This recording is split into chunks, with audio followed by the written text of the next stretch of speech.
ريحوا الله يخليكم. يا جماعة من فضلكم ريحوا.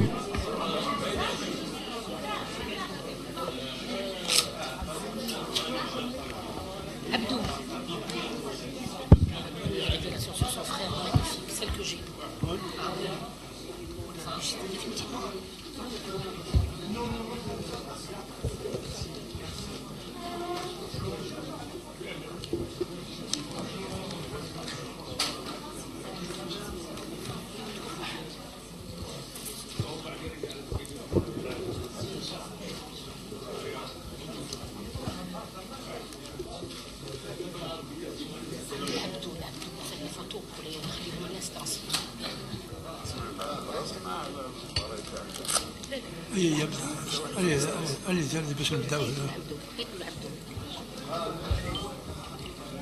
Bismillah ar-Rahman ar-Rahim.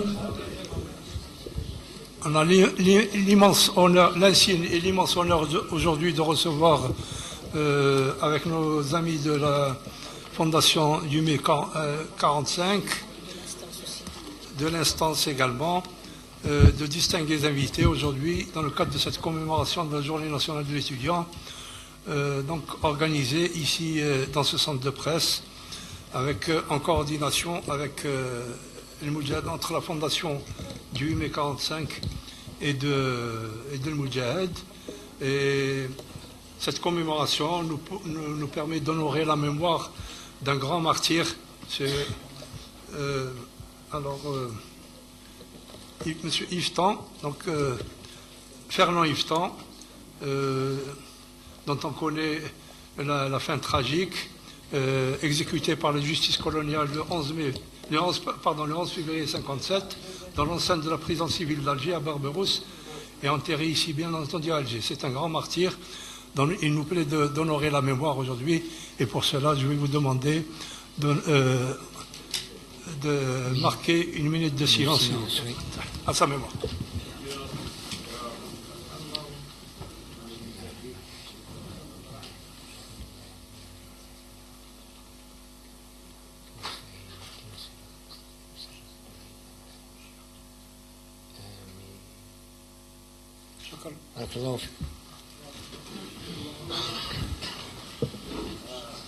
Bien, dans le cadre de cette commémoration, nous avons le plaisir de recevoir M. Louis Yvetan, qui est le frère du martyr, Maître Smadja Albert, avocat du martyr, emprisonné d'ailleurs à la même date, M. Phyllis Koludzi, compagnon du groupe Yvetan, Mme Marini François, M. Taoul Hussein Moudjahid et ami d'Yvetan. Donc, voilà, ce sont l'ensemble de ces invités que nous aurons l'honneur d'écouter, et la parole est à Monsieur le Président de la Fondation. شكرا.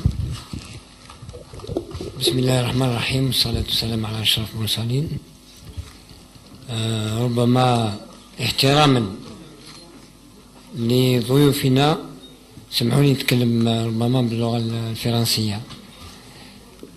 Je remercie d'abord d'ailleurs accueilli avec un grand émoi nos amis venus de France qui nous ont fait un rappel de mémoire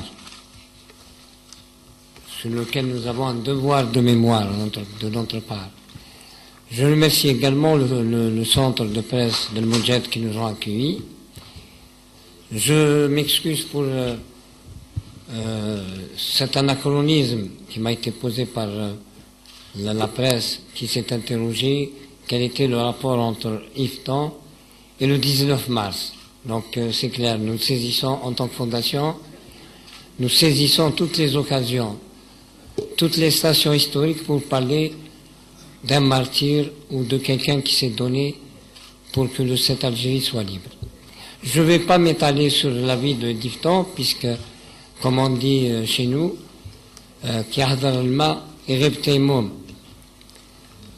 puisque nos amis sont là, ceux qui ont vécu l'événement, ceux qui ont été à côté de ce grand martyr, à qui on doit révérence, on doit honneur. On va essayer, et je conseille tous ceux qui vont me succéder d'être très court et de laisser la parole à nos invités. On a envie d'écouter beaucoup plus que de parler.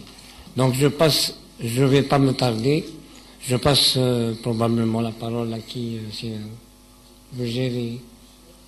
Non, c'est à Medjid. À qui vous donnez maintenant la parole?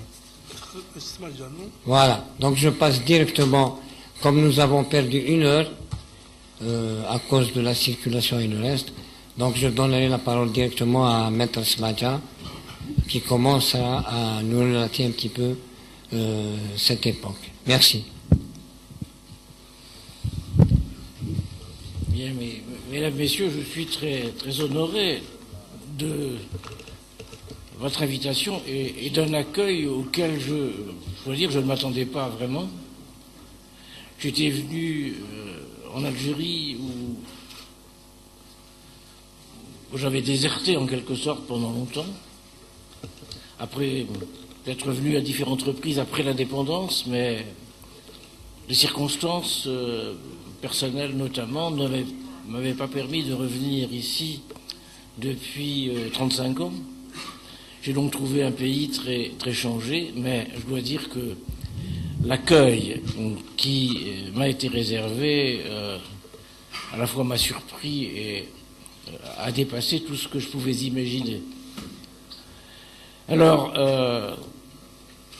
je suis là pourquoi aujourd'hui? Peut-être pour vous parler de Ferdinand Yveton, que j'ai connu avant son arrestation, en novembre 1956,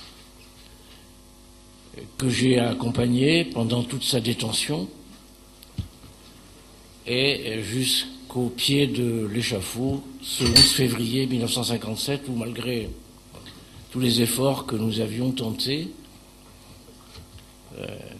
mes autres confrères et amis avocats qui aujourd'hui ne sont plus là, qui étaient plus âgés que moi et qui sont décédés, qu'il s'agisse de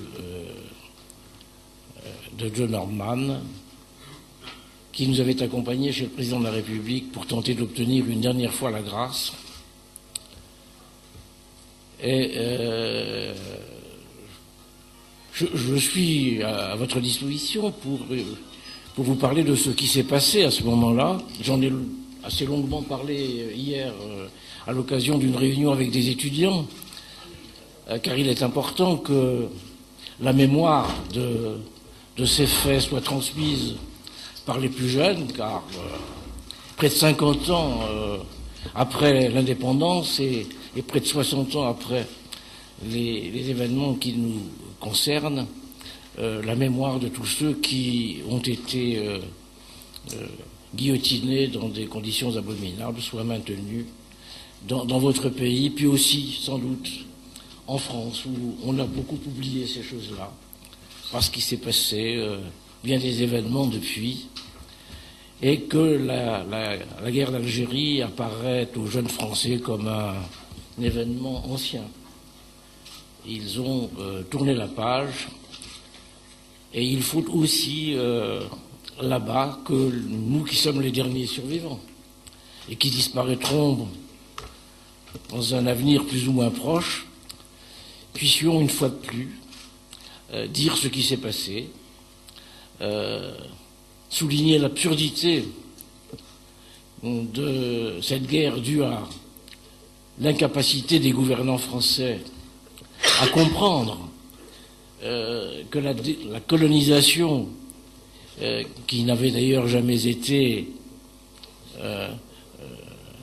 sympathique, était terminée depuis fort longtemps, et il a fallu 8 ans de guerre, des souffrances infinies, des centaines de milliers de morts, des exécutions totalement inutiles pour aboutir enfin à l'indépendance de l'Algérie, ce qu'on aurait pu faire des années auparavant si ceux qui gouvernaient la France à ce moment-là avaient eu l'intelligence politique de comprendre que le temps de la colonisation avait pris fin.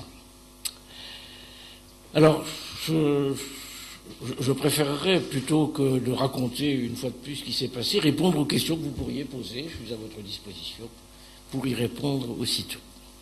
Merci. Un grand merci, Maître, donc, pour cette intervention qui nous émeut, en fait. Nous sommes extrêmement émus d'abord honorés par votre présence et émus par ce que vous venez de dire. Effectivement, c'est une page tragique de l'histoire de ce pays-là. Et aujourd'hui, vous en êtes les témoins privilégiés. Et nous vous écoutons avec énormément d'émotion et d'attention. Donc, on va peut-être passer la parole à Maître Benbraham. Elle a quelque chose à dire, en témoignage. Je vous remercie.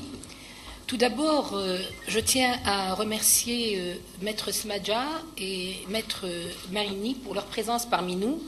Évidemment, un témoin qui m'est très très précieux, c'est-à-dire notre frère Yveton, parce que c'est ainsi que j'ai toujours appelé Fernand, notre frère, et donc je peux vous dire qu'aujourd'hui vous êtes dans votre famille, vous êtes parmi vos frères et parmi vos sœurs. Je suis, comme vous le savez, la présidente de l'instance algérienne de lutte contre la pensée coloniale.